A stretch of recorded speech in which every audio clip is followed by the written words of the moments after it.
right, Gurshan, we're going to start. Your course code is, of course, 9ET0. This is paper 2. This is going to be a complete step-by-step guide with examples, explanation, and planning tips. All right?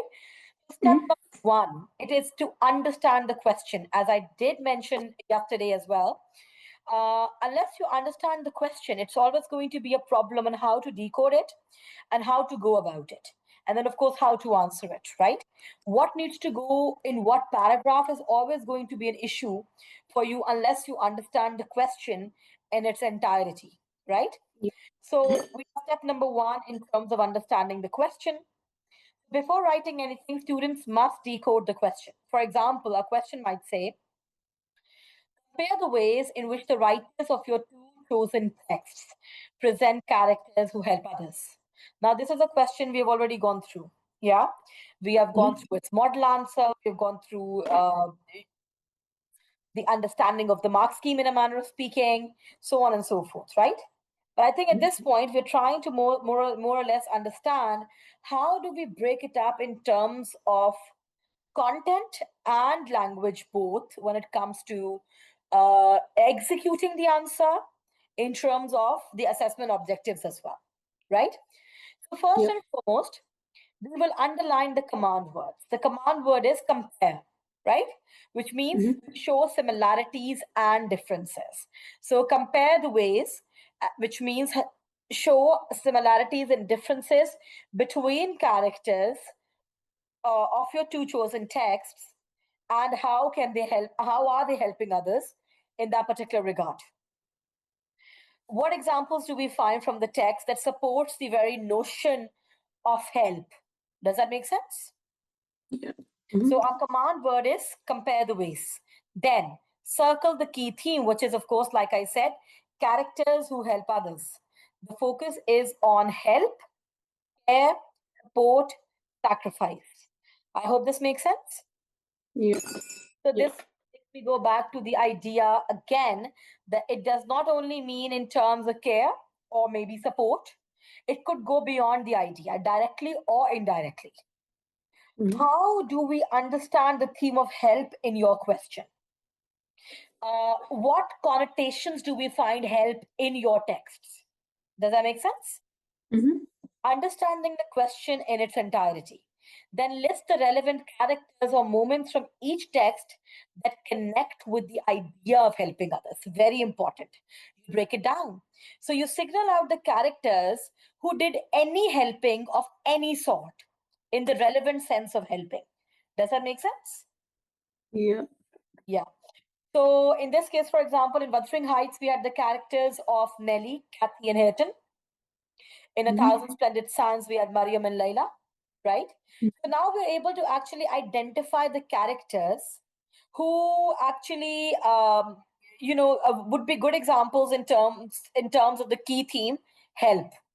So like now we have identified the characters, we can now delve deeper into what they did or did not do in the text, right? Yeah. Does that make sense? Now write a short, clear thesis, a one-sentence overview of your argument. Remember, I told you, according to the word file that I sent you yesterday, that each paragraph needs to talk about different aspects of help, right? It could be sacrifice, it could be a moral value, it could be empathy, but each of it needs to pinpoint one particular aspect and take the word help in a broader term, right? So in this case, each of your paragraphs need to have an opening line, or what we also call a thesis statement. Does that make sense? Yeah. So why do you think we need a thesis statement? So the reader knows what the writer is writing about. Like, okay, good enough. So simply put, the thesis statement will help the reader understand the paragraph itself.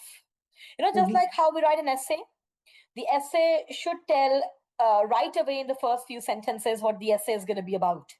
So the reader is not left guessing, right? Yeah. So just like that, we need to understand this particular question as well, or any question for that matter.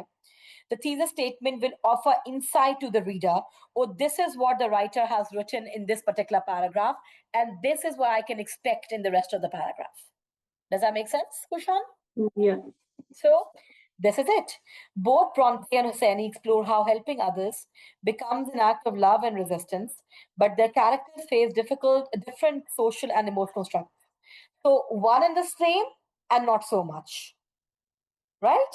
So we're talking Mm-hmm. about that, yes, there are of course similarities in the sense that we come across characters in both Hosseini's text and Bronte's text that help each other out. However, at the same time, they are in different capacities, right? Mm-hmm. So how we see Bronte's characters helping each other out, we might not see Mariam and Layla doing or helping each other out in the same way. They're gonna Yeah. do it differently, and vice versa, right? Mm-hmm. Do we follow? Yeah. All right, then let's move on. So that single line already shows AO1 as well, which is a clear argument and understanding of the key idea. Remember, once again, Gurshan, AO1 is about building your ideas, right? Giving a Yeah. clear argument. And if your argument is cohesive, it's clear, it's not vague, that's a very, very good AO1 for you, or execution of AO1 for you overall. I hope this makes sense. Mm-hmm. So now I think the easiest way to understand or execute step 2 is to use the peel technique. Do you know the peel technique? Yeah. All right. I think you already understand that P stands for point, E for evidence, E for explain again, and L for the link back, right? Now, this is Mm-hmm. very important because students either follow the peel technique or they follow the petal technique, right? You could also follow either of these, but which ones have you been working on in school?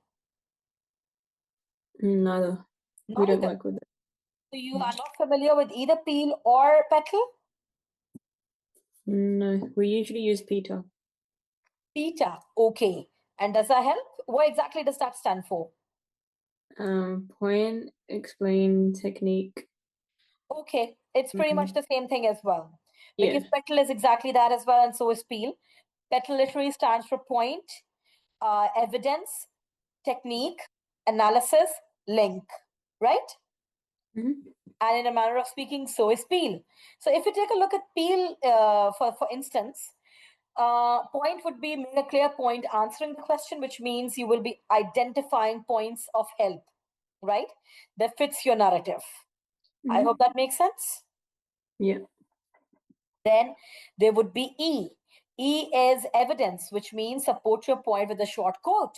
Without a quote, your point is null and void. It's literally just coming from you as the writer. But in this case, we are taking apart another person's text, which is in this case the author's, right? Mm-hmm. Yeah. So the point or the evidence also needs to come from them. I hope that makes sense. Mm-hmm. So to support our argument, whatever point we have made, we need to make sure that we use enough or the right evidence to support our argument. Does that make sense? Mm-hmm. All right. Then, of course, we have explain. So whatever we have used as part of evidence, we are going to analyze it. We're going to explain it.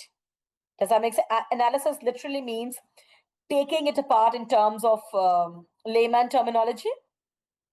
So it's easily Mm-hmm. understood to the reader. Does that make sense? Yeah. Any questions whatsoever so far? No.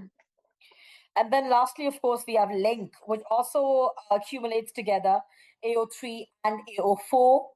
So as you can see, we are also employing the use of our uh, assessment objectives as we go along. AO1, it's used primarily in terms of P, which is the point, because that's literally part of your argument.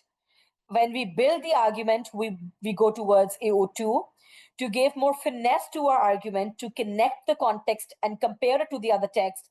That is AO3 and AO4, right? Yeah. Do you understand AO3 and AO4 in its entirety now? Mm-hmm. So AO3 is when you talk about the context of the texts individually. For example, you talk about Wuthering Heights in terms of its Gothic theme, and you talk about Khalid Hosseini's Thousand Splendid Suns in terms of its patriarchal structure, the Taliban rule, so on and so forth. Does that make sense? Yeah. And AO4 is when you give a comparison between the two of them. Does that make sense? Yeah. You find the common similarities, of course, the commonalities basically between two texts, and even though they span a time passage between them. I hope you follow. Yeah. Any questions so far? No. So, of course, then we move on to the example. Point is, Mariam helps Layla by sacrificing her life to save her, right? She was leaving the world as a woman who had loved and been loved back. I made this point as the writer, right? But how can I just make this point? I can't just throw it out into the void and let my readers do guesswork, right? I need to tell them where exactly am I coming from, right? Yeah. Where am I coming from? Where is my idea coming from? From the text.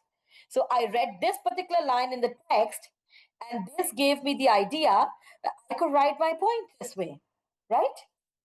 Mm-hmm. So, of course, to make my point more solid or to make my AO1 more solid, I am going to, of course, give you the proper proof from where I'm getting my idea from. Does that make sense? Mm-hmm. Any questions so far?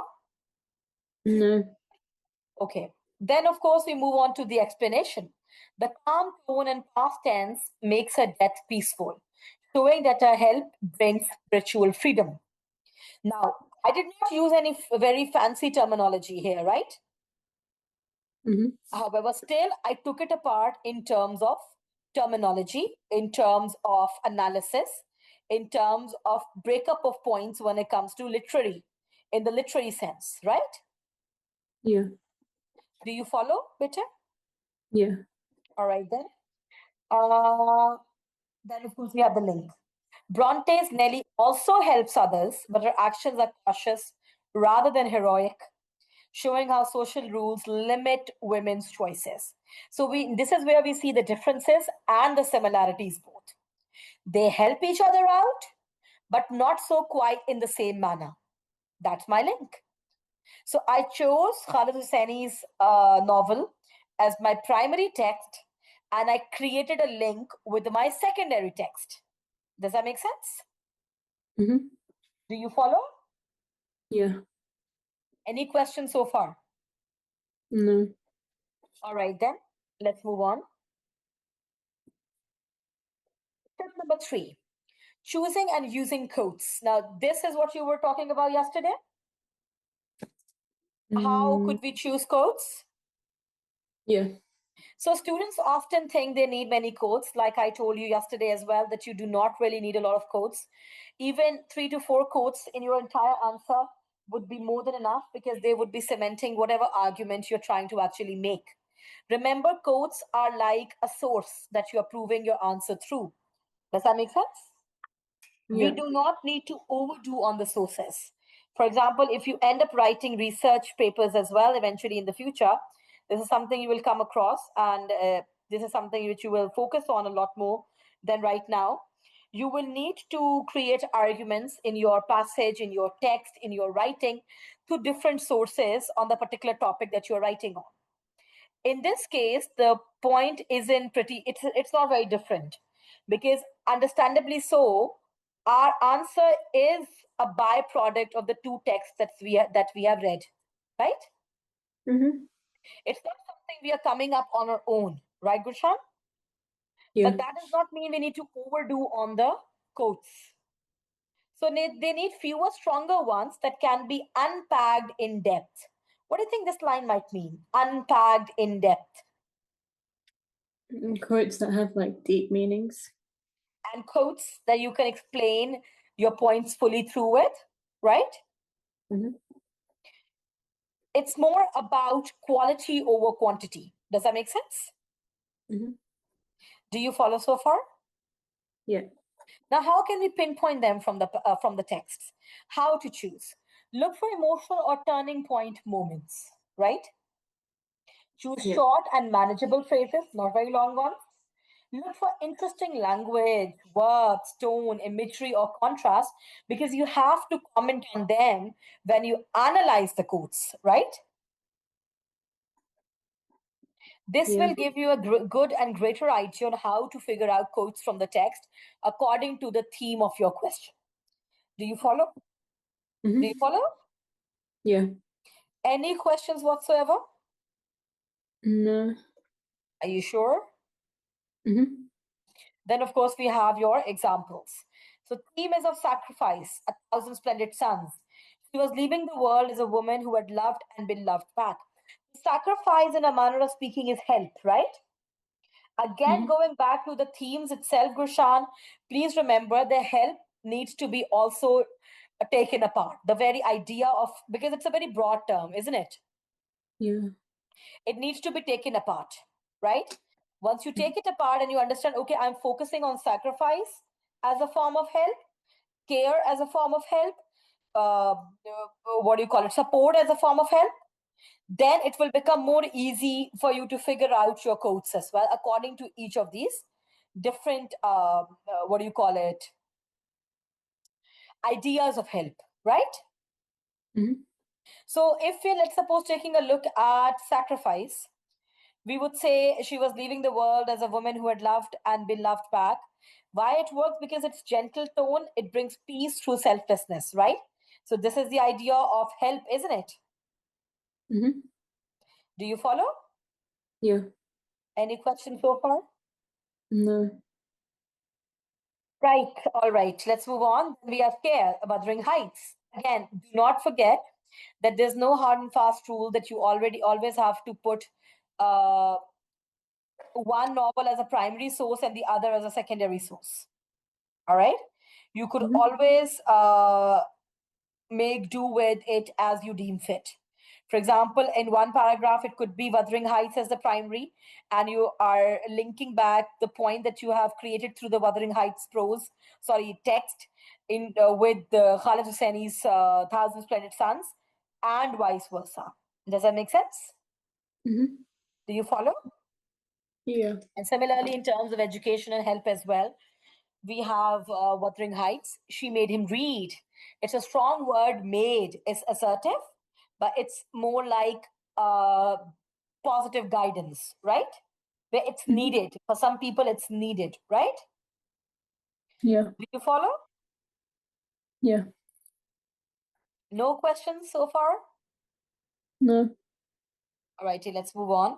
The word comfort makes Nelly sound gentle but also passive, showing that her help is caring yet limited. The phrase loved and been loved back suggests Mariam's peace. Hosseini's repetition of loved makes it sound complete. Even this kind of straightforward explanation scores AO2. Remember, it's not about fancy words or fancy way of executing or writing your answer. It's about hitting all the right points. I hope that makes sense. Yeah. So far, so good. Mm-hmm. Step number 4, adding context, AO3. Context does not mean history lessons. This is something which I always tell my students. It does not automatically, you should not assume that it only means you delving into history only, or you trying to, do research on history according to the texts that you are reading. It goes beyond that idea. It simply means showing how the time, society, or author's ideas affects what happens, right? How has the writer's writing been affected by the time period they wrote this particular piece in? Does that make sense? Yeah. Any questions so far, Gurshan? No. Let's take a look. So, encourage students to connect briefly and clearly. Context, how to link. Wuthering Heights. Victorian England, women's power was limited, social class shaped relationships. Nellie's help fit a Victorian beauty, but shows frustration within class limits. So she's only so far that she can go. She has her limits, right? Even if she wants to help, her class, her the society she lives in, it does not really allow her to transcend that boundary, right? Mhm. Do you follow? Yeah. Of course, in A Thousand Splendid Suns, Afghanistan under Taliban rule, women controlled by religion and patriarchy. Mariam's help challenges male power. Her sacrifice represents rebellion. So, for example, we already understood quite a while back that A Thousand Splendid Sun is primarily focused on a patriarchy, the notion of patriarchy, and how the Taliban rule affects literally everyone in Afghanistan, but particularly women, right? Mhm. How it shapes their life, what kind of identity do they have, right? And how do they go about it? Do they try to break the gender norms? So on and so forth. Do you follow, Beta? Yeah. Any questions? No. All right. How do we phrase it? In Bronte's time, women were expected to be nurturing, but Nellie's help also shows how powerless she is in a rigid society. Hosseini's portrayal of Mariam reflects how Afghan women often risk their lives to protect others during war. In this case, of course, generally speaking, it was other women. That they would, at the cost of their own lives, try to be as selfless as possible, right? Mhm. Any questions? No. So again, short, relevant, and to the point. As long as you can execute your answer in terms of each paragraph this way, you will easily be able to make up to 5 to 6 paragraphs. Very easily. I hope that makes sense. Mhm. Any questions whatsoever so far? No. All right, then let's move on. Number 5, compare effectively, which is, of course, AO4. Comparison doesn't mean mixing everything together. You use a simple formula. One idea from text A, one idea from text B, and a short link between them. Voila, you have your connection across texts. Now, how can we actually execute it? While Mariam's help leads to freedom and redemption, Nellie's help often leads to more conflicts. Both writers show that helping others it can be painful, but meaningful, and also they have consequences, right? Mhm. So we are comparing points in regards to the same theme from both texts, from both passages, and in doing so, we are drawing up a similar or a common connection. So we can't. The connection won't be that Mariam's help is very easy, and it's a bed of roses. She can easily execute it, whereas Nelly cannot. But that would then kill the purpose of the comparison between the texts, right? So we Mhm. need to draw up points that clearly tell us how these texts, even though they are written years apart, they are also quite similar, and how ideologies really haven't changed over the years. Does that make sense? Mhm. Any questions, Bitter? No. So far, so good. Yeah. Any questions? Any sort at all? No. All right, then let's move on.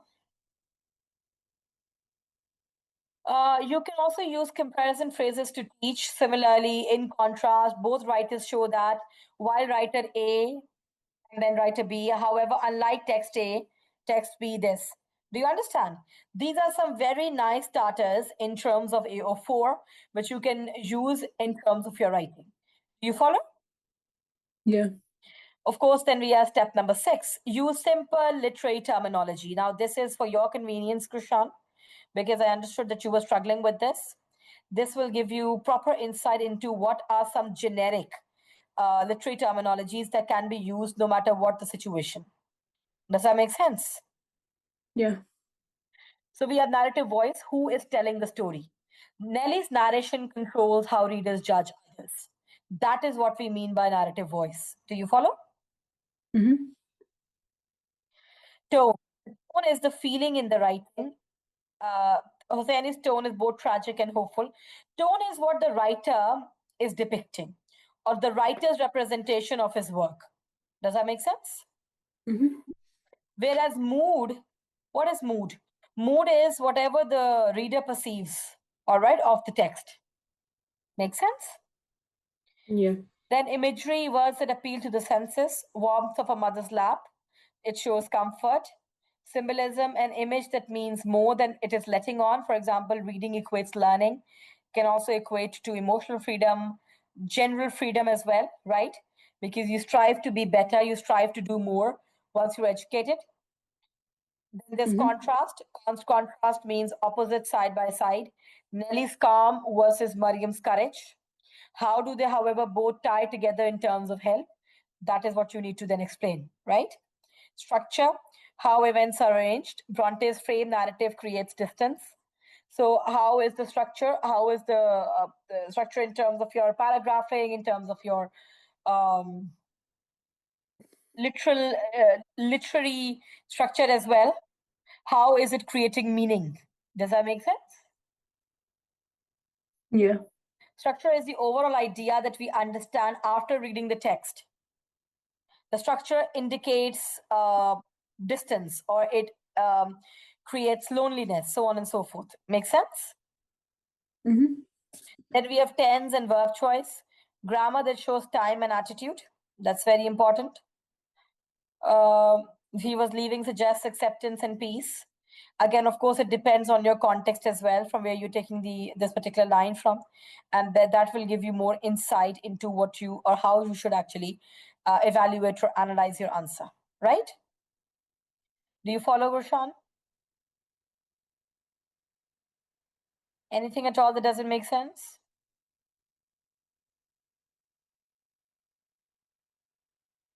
Hello,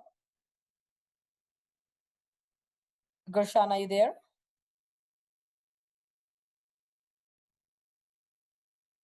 So encourage them to pick just one or two per paragraph, not every term that they know, right?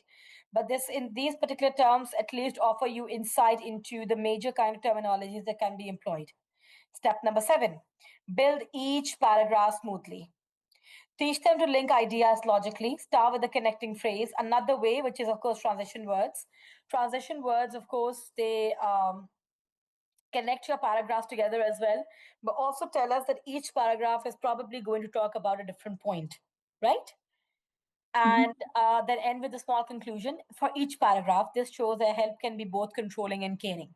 This way, you can use a one liner for each of the paragraphs in terms of the theme that you are discussing on, right? Because this then keeps the writing organized and fluent. Otherwise, it looks very cluttered.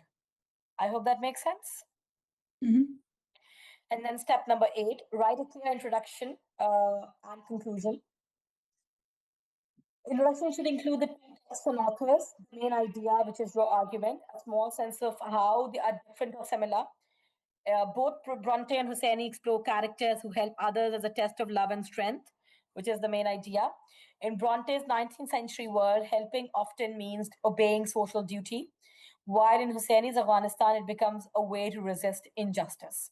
Conclusion should summarize the main comparison and end with a strong final insight, and thus you have your paragraph.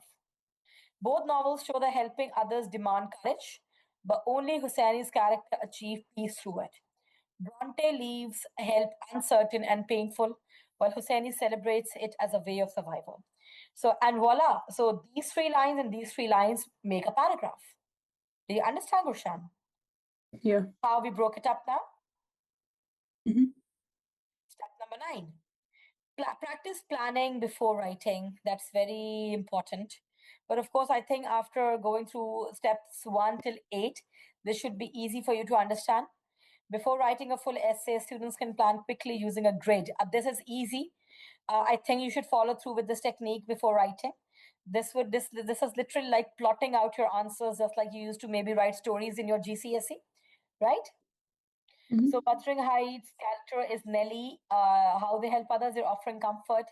Quote is, I did my best to comfort her. Tone is calm and practical, which is the technique, and context and meaning is, it reflects duty and social restraint according to the society they were living in. Similarly, A Thousand Splendid Suns, the character is Mariam. How they help others, sacrifices her life. Quote, she was leaving the world as a woman who had loved.